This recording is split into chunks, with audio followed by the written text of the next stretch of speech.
नवरा नोकरीला असलेल्या मानसी नावाच्या महिलेच्या बाबतीत घडलेली ही घटना आहे।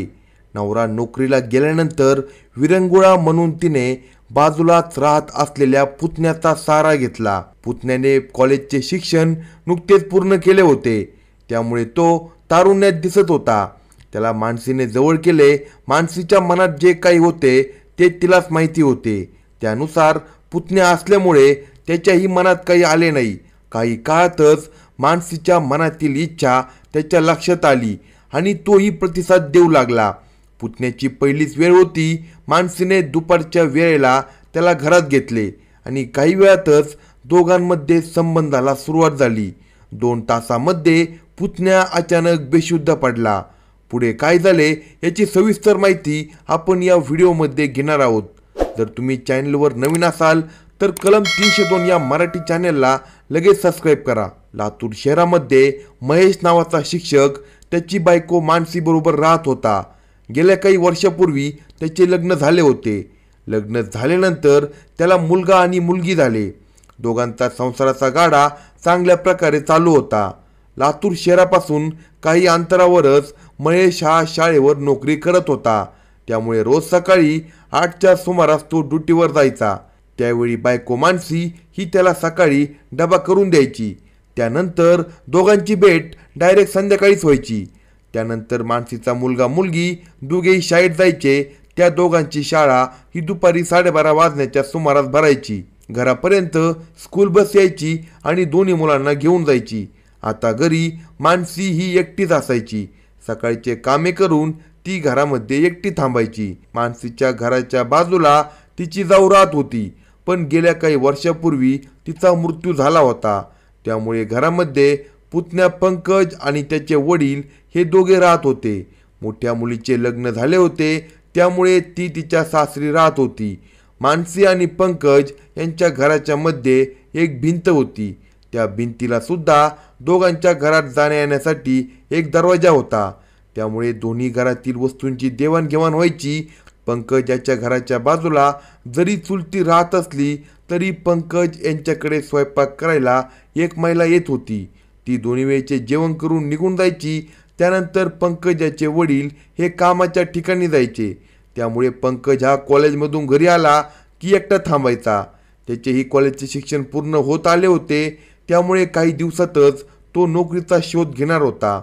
पुतण्या तारुण्यात दिसत होता। मानसीचा नवरा नोकरीला तर मुले शाळेत गेल्यानंतर मानसी घरी टीव्हीवर विरंगुळा करायची। पण जेव्हा पंकज घरी यायचा त्यावेळी त्याच्याशी मानसी गप्पा मारायची। 2 घरी असले तरीही दोघे एकटेच घरी असायचे। काही दिवसांचा कालावधी निघून गेल्यानंतर पंकज याचे कॉलेजचे शिक्षण पूर्ण झाले आणि मानसीने त्याच्यावर नजर फिरवायला सुरुवात केली।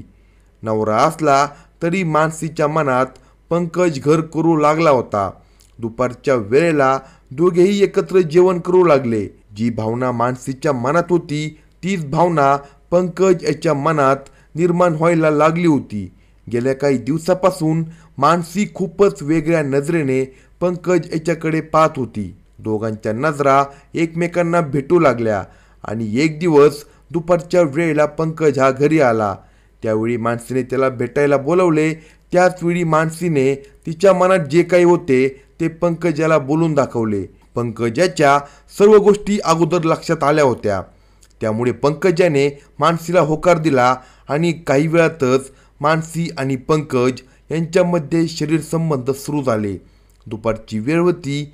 2 तास दोघांमध्ये जे चालू होते त्याचा परिणाम पंकज याच्यावर झाला, कारण त्याची ही पहिलीच वेळ होती। पंकज याने 2 तासाचा टप्पा पार करताच तो बेशुद्ध पडला। संध्याकाळचे 4 वाजले होते। त्याच वेळी मानसी हिचा नवरा शाळेतून घरी येण्याची वेळ झाली होती। पंकज याची अवस्था पाहून मानसी हादरून गेली, पण काही वेळातच पंकज हा शुद्धीवर आला। पंकज शुद्धीवर येताच मानसीला थोडा आधार वाटला। जे काही झाले होते त्यानंतर पंकज हा मधल्या दरवाजाने त्याच्या घरात पोहोचला। थोड्याच वेळात मानसीचा नवरा आला। जे काही झाले होते त्याची त्याला काही माहिती नव्हती। मुले देखील शाळेतून आले, मात्र पंकज आणि मानसी यांच्या चेहऱ्यावर तणाव दिसत होता। काही दिवस निघून गेल्यानंतर पंकज आणि मानसीचे नित्य नियमाने संबंध सुरू झाले होते. मात्र एक दिवस अडचण झाली. पंकज आणि मानसी यांच्यात शरीर संबंध सुरू असताना मानसीचा नवरा किशोर अचानक घरी आला. दोघांची अवस्था पाहून त्याच्या पायाखालची जमीन सरकली. त्यानंतर त्याने मानसी आणि पंकज यांना बेदम मारहाण केली. मात्र जो काही प्रकार चालू होता त्याबद्दल त्याने कोणाला काही सांगितले नाही. काही काळ निघून गेल्यानंतर पंकज हा पुणे येथे नोकरीच्या शोधात पोहोचला आणि मानसी नवऱ्याबरोबर राहू लागली. पंकज याने पुणे येथे नोकरीचा शोध चालू असताना गाडीवर ड्रायव्हर म्हणून काम सुरू केले. त्या ठिकाणी रूम त्याने भाड्याने केली. काही दिवसांचा कालावधी निघून गेल्यानंतर त्याने पुन्हा मानसीबरोबर संपर्क करायला सुरुवात केली. 2 मुलांची आई असलेल्या मानसीने सर्व काही झाल्यानंतर शांत बसणे गरजेचे होते.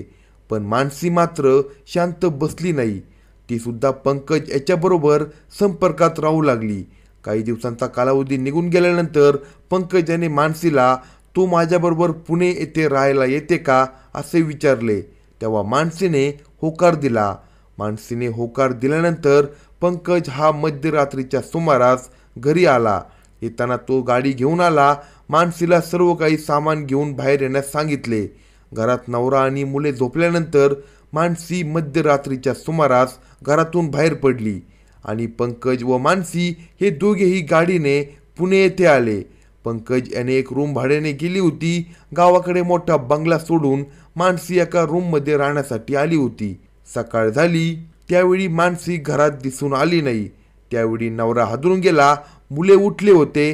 ते सुद्धा आईच्या नावाने ओरडत होते. पण मानसी त्यांना कुठेच दिसून आली नाही. मानसीचा नवरा पंकज याच्या लक्षात आले की हा सर्व काय प्रकार आहे. त्याने भावाला पंकजबद्दल विचारणा केली. त्यावेळी तो पुण्यात आहे असे समजले. त्याच्याशी संपर्क केला असता मानसी त्याच्याबरोबर असल्याचे लक्षात आले. 2 लेकरांना सोडून मानसी पुण्यामध्ये राहू लागली होती.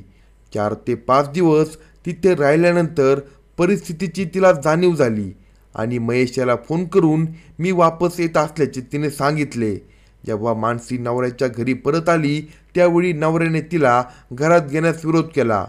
मुलांनी देखील आईजवळ जाण्यास नकार दिला. जे काही झाले होते ते अतिशय भयंकर झाले होते.